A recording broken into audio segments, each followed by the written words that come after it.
or good afternoon or good evening, dear colleagues from all over the world. Welcome and thank you for your interest on today's topic.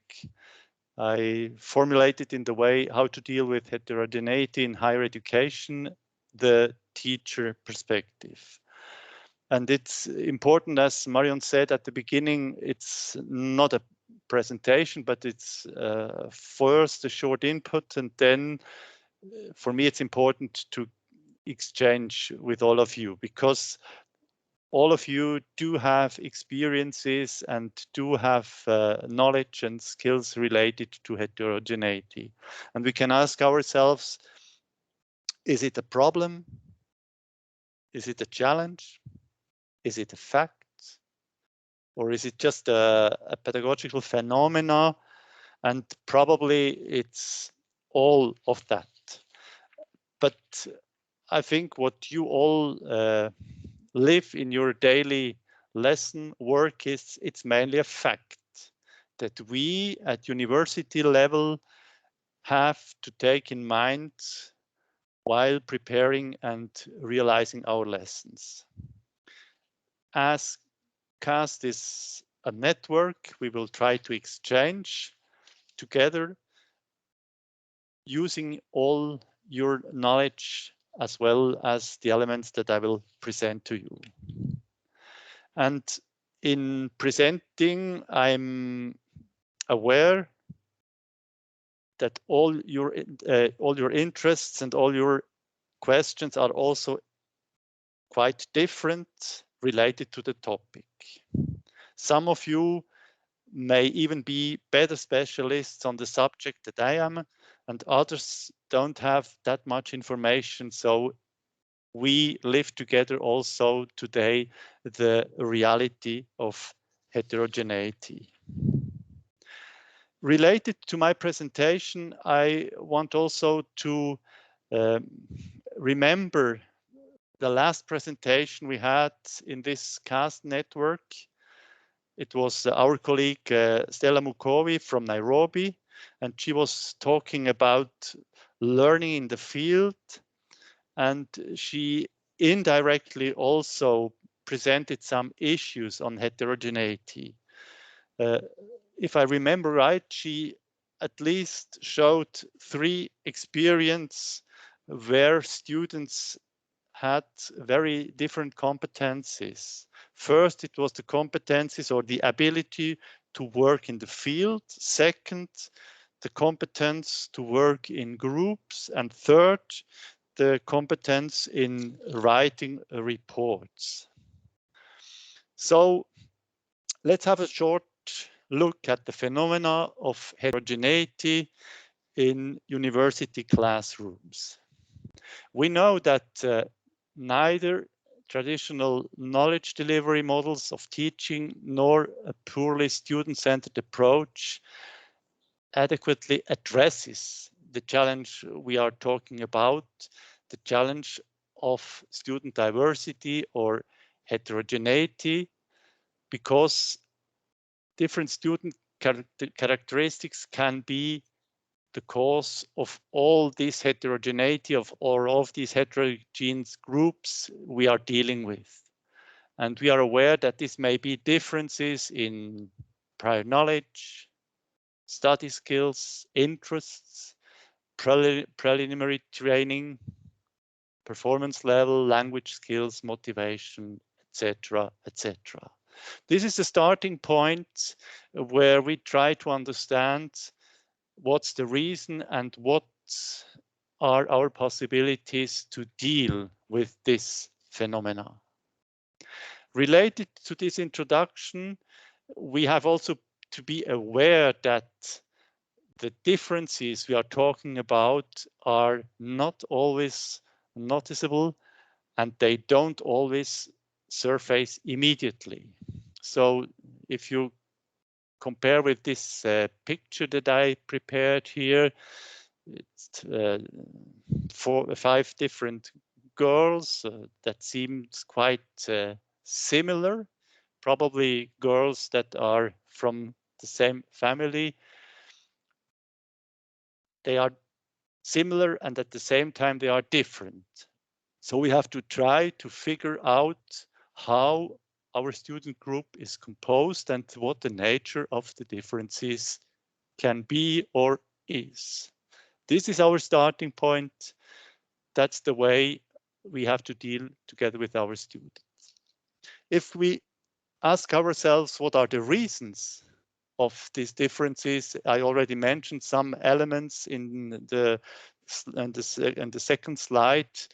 The reason of these differences may be related to prior knowledge, to differences in prior knowledge, because in different situations we notice that our students on the one hand lack prior knowledge, whereas others already do have quite a lot of prior knowledge.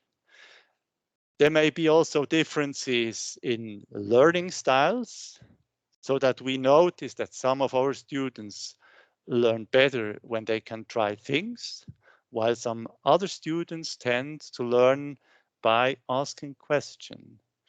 And every student has different learning strategies or ways of dealing with the subject matter we present them. There may be also differences within the student, within elements of motivation, because as you know, and as you lived in your classroom work, there are specific group of students that are motivated and others less motivated, and we do have to work with all of them. There may even be cultural differences in characterizing our students, or there may also be differences in metacognition, in the sense that we are aware or that we observe that some of our students are struggling with certain study skills. For example, some are able to separate main from side issues, or some are less capable to structure a specific text. So the way how our students learn and the way how they reflect on their learning may also be quite different. So all in all, we do have quite a lot of different aspects in differences in characterizing our students. And if we ask ourselves, that's the last point I wanted to mention, the work experience also a reason, because some students do have a lot of work experience and others less. So if we ask ourselves how we can react on this fact, on these differences, on these different characteristics, we have to be aware that the choice we make, we as a teacher, depends on the vision that we have on heterogeneity. In the literature, you will find quite a lot of different aspects and also possibilities to distinguish between different models. Here, I tried very briefly to mention two different aspects of seeing heterogeneity. One aspect may see, and it's called the deficit model. In this model, the idea is, or it is assumed, that the problem of heterogeneity is mainly with the student. So that she or he has, in one of the aspects I mentioned before, a specific deficit on skills or on knowledge or on attitudes, and this deficit has to be remedied. And the responsibility for this remedy can be placed entirely with the students. So, or may at least we can say, we can support them with additional support. For example, we can give them additional material, additional study courses, so they can deal with this deficit. On the other hand, we do have the second model. This is the model of the shared responsibility. And in this model, it is assumed that certain skills and prior knowledge of the students are incompatible with a new, different setting, with my way I'm working as a teacher. And to deal with this situation, the focus should be both on the student and on the assumption and values of the teacher. So this second model doesn't focus only on tackling a deficit, but we will also try to use the differences of the different students. And here in this picture, I try to mention an example. So for example, we do have from the various disciplines lecturers, and we try to introduce different perspectives, to use also different interests and different approaches to learn on a common specific topic. Maybe we can discuss later, and you can also share a little bit your experiences, in which way you think or you use rather the model 1, the model of the deficit idea, or rather the model of the shared responsibility. If we try now also to go a step further, because later on in our discussion we will try mainly also to discuss solutions or possibilities to find answers.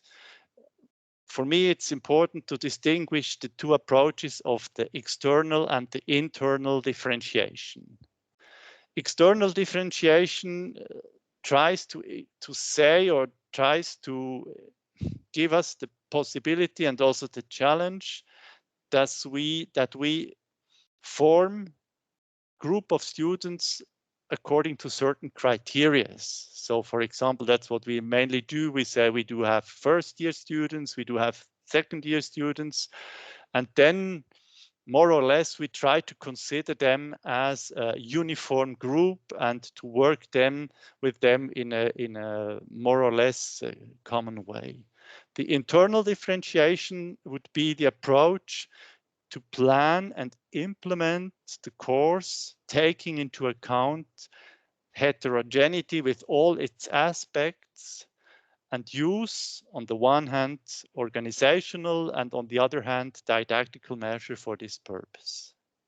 If we are talking about organizational aspects, this may be that we adapt the social form, in which way we work with the students. Maybe, for example, the social form, we make small groups of 3 students working on the same topic or working in the same way, or in the way that we adapt learning requirements related to the needs of the students. This would be the organizational differentiation. The didactical differentiation would be the approach to use or to teach depending on different aspects or characteristics of the students. For example, we distinguish the learning interest. This would be the direction of the motivation. It could be that we distinguish between different learning speed, or that we also try to distinguish between different learning styles. Taking into account just the element of learning speed, I just wanted to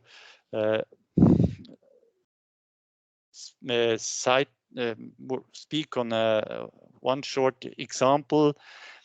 The example, if we are aware in which way learning speed can differ, there exists a research that showed that within adults, it's not within children, but within adults, the smallest or the best learners, they need 9 times less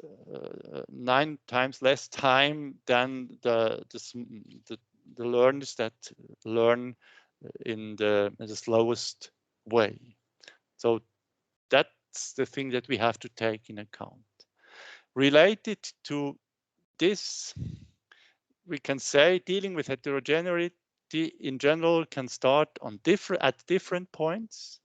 It can also start that we differentiate in goals or contents, that we use variation in teaching activities or methods, or that we even use variation in learning materials and medias. Related to this presentation here, it may be some of you are now following what I'm talking about, and then some of you, or some that are not present today, they will then have a look at the film that Marion prepares, and they will have a variation in the way how they work on the material. So let's come a little bit to the conclusions. For me, it's important to underline that we try to understand that the more heterogeneous a learning group is, the more important the internal differentiation of teaching becomes. And in connection with the internal differentiation, the self-organization of the learner also gains in importance. This means it's not you, it's not the teacher, it's not the professor who organizes everything, but it's up also to the students to start organizing, to influence the way in which they want to work, in which they want also to deal with this aspect of heterogeneity. So we can say if there is a differentiation, for example, due to prior knowledge, we can work on that.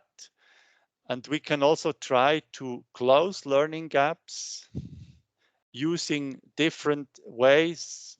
For example, using clear expectations, self-study material, prior knowledge. We can also try to make use of peers. So there are quite a lot of approaches that we can now then discuss together in the discussion. I will also in the discussion maybe add an example of the so-called learning grid, an idea how to deal with heterogeneity using different steps of complexity. And in the discussion, we may also discuss some examples of instruments for differentiation in individualized teaching. To finish my presentation or my inputs, I would like to underline that for me, heterogeneity at university is not a problem per se. However, we have to be aware that increasing heterogeneity among students is a challenge that we must address actively. And as a teacher, we must, on the one hand, identify the nature of the heterogeneity of our students, and on the other hand, take a conscious stance on where we want to deal with heterogeneity as a problem or use it as a useful feature. I'm convinced that there are many starting points for responding to heterogeneity in teaching, and the appropriate elements are to be specifically selected and consciously realized depending on the different situation. And this would be the starting point for me for the discussion, to know a little bit about your different situation in your universities, in your high schools, and to exchange on the way how you deal with heterogeneity. Thank you for your interest, and I'm very keen to discuss with you on the topic.